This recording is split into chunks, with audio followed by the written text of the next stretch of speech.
Welcome to Kidmissing TV. Today we're going to talk about the case of the Madisonville, Texas Jane Doe. She was between 2 and 6 years old.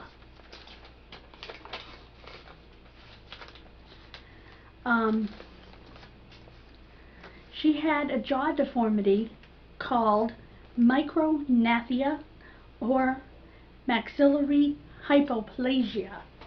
What that means is that her top jaw was pushed way back, so she couldn't eat. In fact, she had a feeding tube.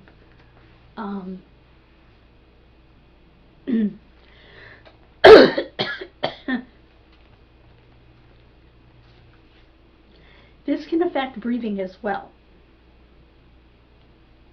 The feeding tube had a serial number, but it could not be traced to a specific patient. Now, there's some confusion on my part.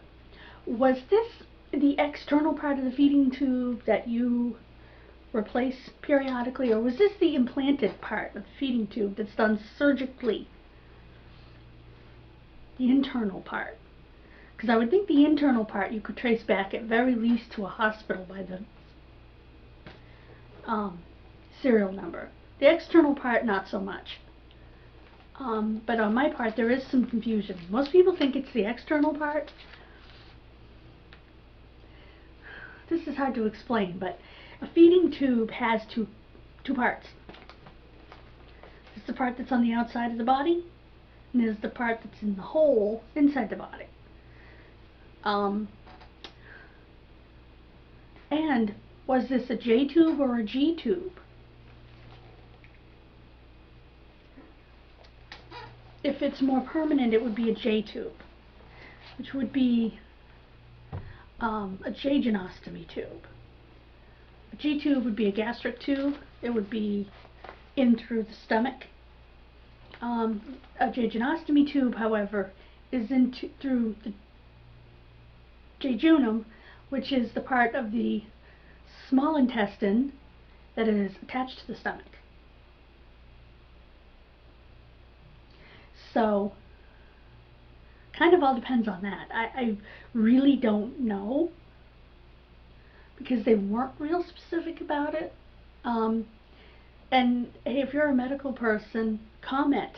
Let me know about how the external and internal parts work exactly. She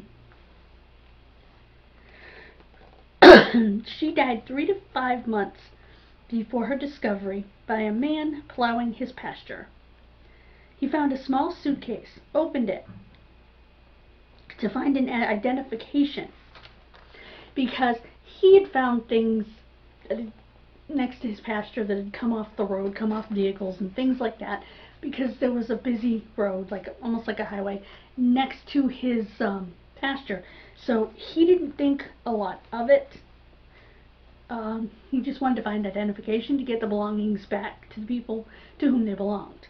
By the way, this was September 17, 2016. And again, he didn't find it odd, that there was an object there, because things fell off vehicles and stuff. So again, he wanted to see if he could find some identification in it. He opened it. Found the body of a toddler to preschool age child instead of finding identification.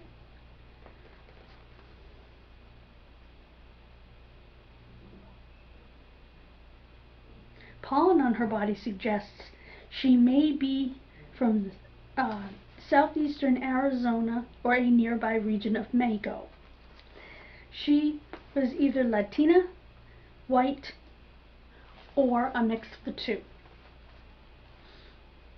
She was wearing a dress size 4T. Also found through genealogical efforts was that she was also part Native. Now, we can't say Native American because she may have been Native Mexican, which would still technically be Native American.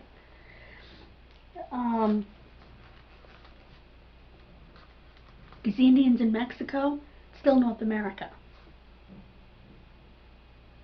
She was wearing a size 4T and a size 4 diaper. 4T dress. Maybe a 3-year-old. Correct me if I'm wrong. 3, 4-year-old. And the fact that she was wearing a diaper. She was ill, so maybe she was wearing it a little later, but I'm still going with the age range of about 3 years old, 3 to 4 years old. That's still a little old for a diaper, but she was ill and she had a feeding tube, and so it is possible she was too ill to be trained.